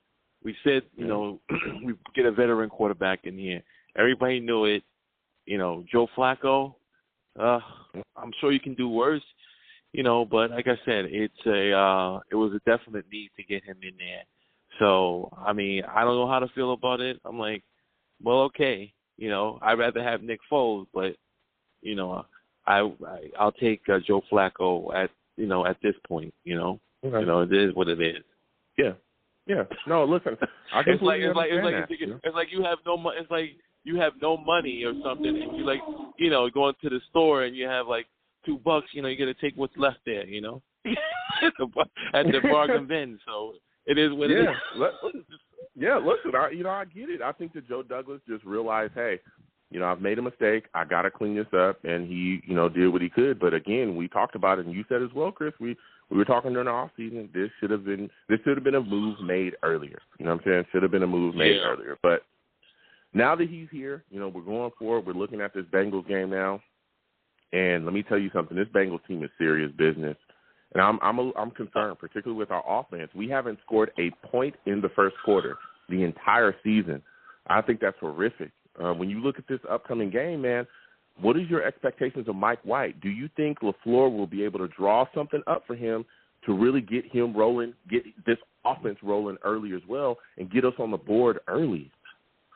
I hate to be the gloom and gloom, but I was listening to the last caller. I'm trying to figure out where these 17 points are coming from. You know what I'm saying? I'm trying to figure out where these Mike White. I'm trying to figure out where these 17 points are coming from. You know, I'm trying to figure out that. I'm like, 17 points for Mike White? Do you really think that guy's going to be able to put up 17 points on the Steelers? I mean, on the Bengals? I don't think so. I think we're headed for another dusting, man. I knew it last week. I knew, you know, from next week. I had a feeling that we were going to get a tails kick last week, but you know, and I got the same. I think the defense will put up a better fight because CJ and the other linebackers in there. So I think we'll make some plays. But we're getting into – but the offense won't be able to score. The offense won't be able to stay on the field for less than 3 plays, and then we'll go back to the same thing. The defense are getting tired on the field, and Bryce Hall's chasing around Jamar Chase. And, you know, before you know it, guys are going to be like, you know what, we're on the field for like – the whole game, and the offense is not doing anything, you know. So I think we're in trouble, man. I think we're headed for. Unfortunately, I don't like to be the doom and gloom, but we're headed for a bad game, man. You know, we might get ran out of the stadium, man. I'm hoping I'm wrong, but that's the way I feel. Yeah, and when you look at us defensively, though, man, it looks like we're getting C.J. Mosley back. There's a lot of talk that Gerard Davis is going to be off the IR, but, you know, and that Quincy Williams is going to clear that concussion protocol. What are your thoughts about the defensive matchup with the Bengals? Do you think that they'll attack our linebacking core? Because a lot of these guys are still nicked up. I mean, CJ looks like he's going to play, but he might still be feeling the effects of that hamstring injury. What are your thoughts about this, man? Are you concerned about us having to deal with backs coming out the backfield, the street plays, all that stuff, with this linebacker core being as, you know, influx as it is? It's going to be tough. They have good receivers. They have a good tight end. You know, the depth. You know, they play the offensive team, quick, fast thing at Joe Mixon. You know, the screen pass might kill us again, man. The screen pass killer. Yeah. And Joe Mixon is way better than anybody the Patriots threw on the field last week. So you know, they might be throwing the screen passes that we can't defend. You know, that we can't see the scheme for that. But these guys on defense have a lot of pride, I would say. Quentin Williams, you know, and Sheldon Rankins. So this defense will show some fight, but my concern is that the defense is going to be on the field way too much. And, you know, at some point, you know, it is what it is, you know. I just think we're in for some trouble, man. Yeah. I think we'll fight in the beginning, but I think they're going to rack up some points on us. Yeah. Do you think that Bryce Hall will be able to deal with Jamar Chase? Do you think he'll be able to, you know, just kind of stay with him? Not saying he's going to shut him down, but do you think he'll be able to stay with him? I think they'll scheme coverage towards him, Jamar Chase. I think they'll let the other guys trying to get T. Higgins and the other guys. So I think Jamar Chase will be schemed for with a safety over the thing. So I think that, my concern is the tight ends and the other guys on the field, but I think that, they're going to be doubling that guy. They're going to be trying to take him out of the game. But Jamar Chase is a special type of receiver, and honestly, and Jeff fans can look at this game as a lesson, in my opinion, because Joe Burrow, Zach Wilson, kind of same kind of quarterbacks. If you look at the stature, great arm strength, great precision. And the playmakers, when Joe Burrow's really taking off right now, is the playmakers behind him. Everyone wants to draft when they're mock drafts and everything, want to take cornerbacks and tight ends. How about surrounding him with playmakers and letting Zach Wilson throw this ball to like 5 great receivers and see how great he is? You need playmakers. The offensive line was good because they was like, hey, you draft Penei Sewell. How could they don't care about Joe Burrow? Well, they took Jamar Chase. Who would you rather who would you rather have right now? Jamar Chase but I making think a lot of that. Penei Sewell. I think a lot of that as well. And I hear what you're saying about Penei Sewell because I do remember that around that draft, a lot of people were shocked. But a lot of that as well is I think they were confident in their coaching because it's not like the Bengals offensive line just turned around overnight like it was magic. No, they grinded in and they said, okay, look, we'll take Jamar Chase because we can coach these guys up. Again, we saw them 2 years ago or a year or something ago, and they were like 0-8 or something like that. I think at the time that we met them, and they completely destroyed us in that game. And we were hearing about Zach Taylor. Hey, he's a coach. He's a guy that just got in here, a young guy that is really fired up. He's got these guys playing hard, and I'm telling you, the Bengals are going to turn things around. Remember, this is not your father's Bengals. Yep. This Bengals team is going to fight. Remember that? I know. You're right. Team's going to fight, and we've seen them turn it around. And again, I think it's due to coaching. This coaching staff has stepped up, put them in positions to make plays, and put them in positions to, with the offensive game plan, to utilize their skill sets to the best of their abilities. That's what their offensive game plan is doing. So that's what I think it is, But I hear you there, Chris. So my final question before I let you go, Chris, give me your final score prediction, man. Who do you think wins? Who do you think loses? How do you think this game ends up? 33-10. Ooh, 33-10 Bengals? Bengals. Yeah, 33-10 Bengals. Oh, 33 to 38-10. Mike Waite's not going to be able to do anything. Yeah. He's just not. It's like it's not fair to and I want to see guys succeed in this, and I would love to see him come out and he light it up for 40. But does anybody think Mike Waite? They didn't give him any reps, and during the I don't think it. I really don't think it, man. And the offense is struggling. Yep. They're gonna try to run. Yep. They're gonna club the box up and damn Mike Waite to beat him. He's gonna throw. There's no Corey Davis. Yep. They can't find. They've seen Canton, no Canton films, and unless this guy Michael Carter has the game of his life. That's still if the run game comes alive. Watch out.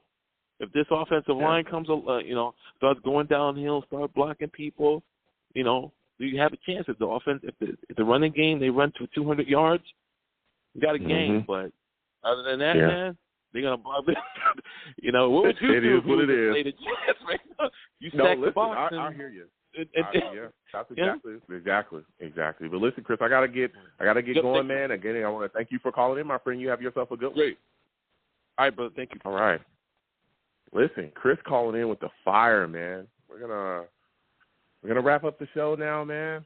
I'm gonna give you folks my final score prediction. Listen, this is gonna be a tough game. Again, I think you look at the Jets offense without Corey Davis, you got Mike White out there now starting. This offensive line has not shown that they can communicate effectively. And let me tell you, this Bengals defense is serious. Trey Hendrickson, I keep talking about him because he's the guy, man. Sam Hill as well, or B.J. Hill, Sam Hubbard, man. These guys get after it, man. These guys get after it. And if you're not prepared for them, I'm telling you, they'll take you to school all day long with their pass rushing. all day long.